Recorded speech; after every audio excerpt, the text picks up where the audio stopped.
Hysteresis loss क्या होता है? हम यह तो जानते हैं जब चार्ज मोशन में होता है तब मैग्नेटिक फील्ड बनाता है।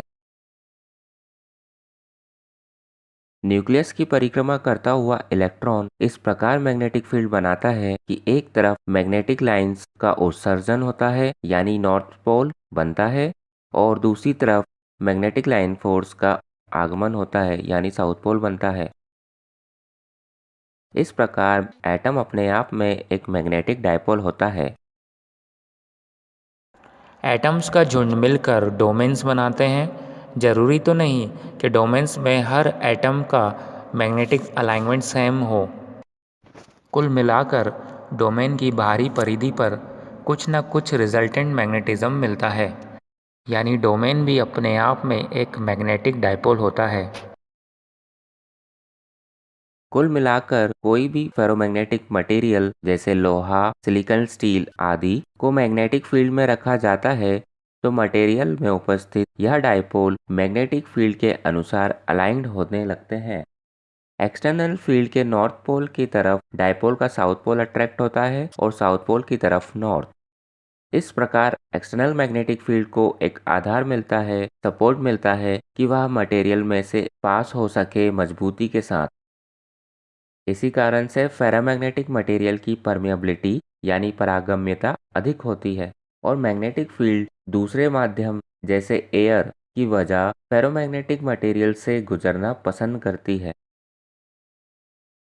यही कारण है कि बहुत सारे इलेक्ट्रिकल मशीन्स जैसे मोटर, ट्रांसफार्मर आदि में कोर के रूप में फेरोमैग्नेटिक मटेरियल का उपयोग करा जाता है।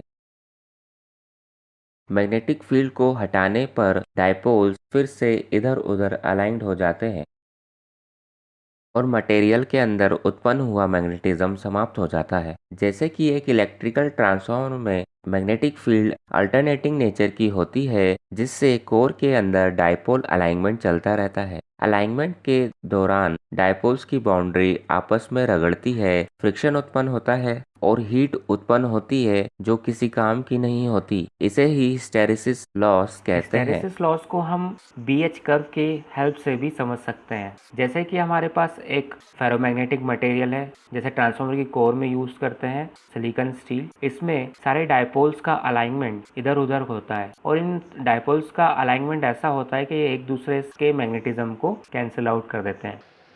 अब हम एक कर्व ड्रॉ करते हैं जिसे BH कर्व कहते हैं। यह ड्रॉ होता है H, यहाँ पर H external magnetic field intensity है और B के बीच में। यहाँ पर B क्या है? B है magnetic flux density inside the material. तो शुरुआत में जब कोई भी फील्ड, आप यहाँ देख सकते हैं कोई भी फील्ड नहीं है, कोई भी एक्सटर्नल फील्ड अप्लाई नहीं करी गई है, मटेरियल के अंदर मैग्नेटिक फ्लक्स डेंसिटी भी 0 होगी क्योंकि सारे डायपोल्स इधर उधर अलाइंड हैं और एक दूसरे के मैग्नेटिज्म को कैंसिल कर देंगे।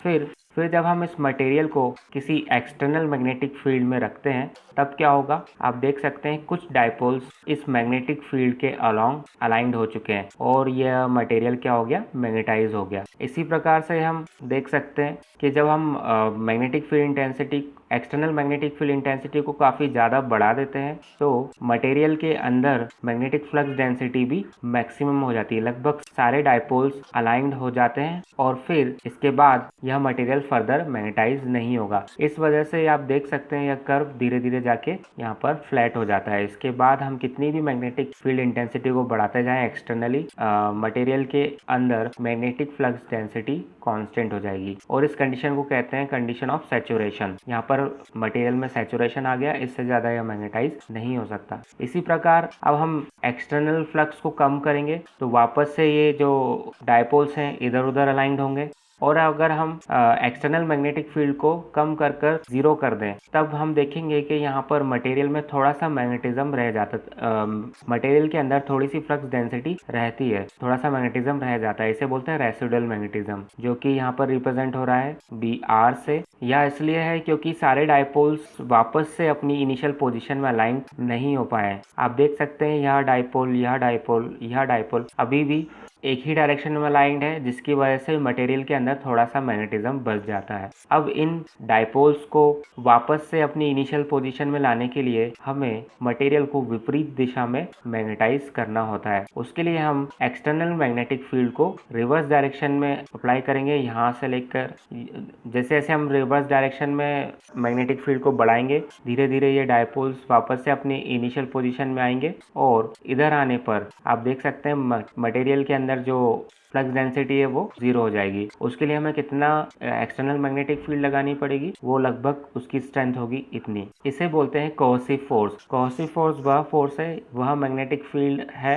जिसे विपरीत दिशा में अप्लाई करना होता है रेसिडुअल मैग्नेटिज्म को खत्म करने के लिए। इसी प्रकार में हम नेगेटिव डायरेक्शन में, ये देख सकते हैं हमने नेगेटिव डायरेक्शन में मैग्नेटिक फील्ड लगाई हुई है, और हम और भी ज़्यादा मैग्नेटिक फील्ड को नेगेटिव डायरेक्शन में बढ़ाएंगे तो फिर यह डायपोल्स विपरीत दिशा में अलाइंड होना शुरू हो जाएंगे। अब आप देख सकते हैं काफ़ी सारे डायपोल्स नेगेटिव डायरेक्शन में अलाइंड हो चुके हैं, लेकिन अभी भी पूरे डायपोल्स अलाइंड हुए नहीं है। तो यहाँ से यहाँ तक तो ग्राफ हमें लगभग थोड़ा सा लीनियर मिलेगा। उसके बाद जैसे जैसे सैचुरेशन आना स्टार्ट होगा, यह ग्राफ हमारा ऑलमोस्ट कांस्टेंट हो जाएगा। जैसे हमने एक लिमिट से ज़्यादा magnetic field, external magnetic field को बढ़ाएंगे, उसके बाद हमारा मटेरियल फर्दर मैग्नेटाइज नहीं होगा क्योंकि सारे ही डायपोल अलाइंड हो चुके होंगे। अगेन दूसरी दिशा में नेगेटिव डायरेक्शन में भी आपका सैचुरेशन आ जाएगा। वही प्रोसेस अगेन रिपीट होगी। हम एक्सटर्नल मैग्नेटिक फील्ड को कम करेंगे तो यह डायपोल्स वापस से इनिशियल पोजीशन में आने की कोशिश करेंगे। यहाँ आप देख सकते हैं हमने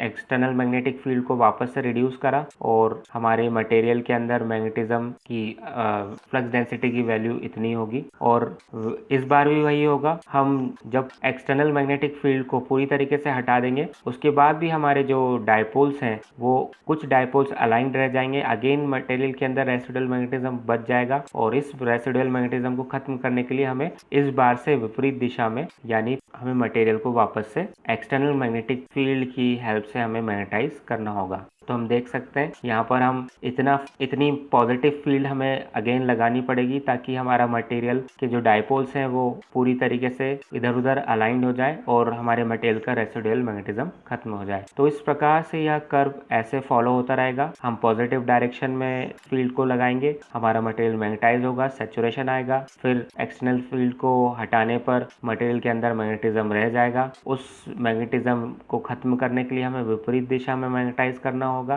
फिर जाके हमारे मटेरियल के अंदर फ्लक्स डेंसिटी 0 होगी। फिर अगेन हमें नेगेटिव डायरेक्शन में और ज़्यादा हम मैग्नेटाइज करेंगे एक्सटर्नल फील्ड की हेल्प से, तो अगेन सैचुरेशन आएगा और ये कर्व फॉलो होता रहेगा। हमारे मटेरियल हर मटेरियल के लिए हिस्टैरिसीस कर्व डिफाइन होता है। जिन मटेरियल के हिस्टैरिसीस कर्व के अंदर ज़्यादा एरिया होता है उनमें हिस्टैरिसीस लॉस ज़्यादा होता है, और एक आइडियल फेरोमैग्नेटिक मटेरियल क्या होगा, उसके अंदर इस कर्व के अंदर का जो एरिया है वो 0 होगा। मतलब यहाँ से यहाँ तक एक स्ट्रेट लाइन होगी। मतलब जैसे जैसे एक्सटर्नल मैग्नेटिक फील्ड को बढ़ाएंगे मटेरियल के अंदर फ्लक्स डेंसिटी लीनियरली बढ़ेगी और फिर एक्सटर्नल मैग्नेटिक फील्ड को 0 करने पे फ्लक्स डेंसिटी भी 0 हो जाएगी। इसका मतलब आइडियल फेरोमैग्नेटिक मटेरियल का जो हिस्टैरिसीस कर्व होगा वो कुछ इस प्रकार होगा, एकदम स्ट्रेट लाइन, और उसके अंदर जो एरिया होगा वो 0 होगा, यानी उसके अंदर कोई हिस्टैरिसीस लॉस नहीं होगा। लेकिन यह पॉसिबल नहीं है। फ्रिक्शन तो होगा, इस प्रकार BH कर्व भी बनेगा। तो यह होता है हिस्टैरिसीस लॉस। तो आशा करते हैं कि अब आप समझ चुके होंगे कि हिस्टैरिसीस लॉस क्या होता है और आपको यह वीडियो पसंद आया होगा। अगर हाँ तो इस वीडियो को लाइक और शेयर ज़रूर करें। दोस्तों, अगर आपने हमारे चैनल को अभी भी सब्सक्राइब ना करा हो तो इसे सब्सक्राइब ज़रूर करें और सब्सक्राइब करने के बाद बेल आइकन ज़रूर दबाएं, जिससे आपको आने वाले वीडियोस का नोटिफिकेशन मिल जाएगा। Thank you.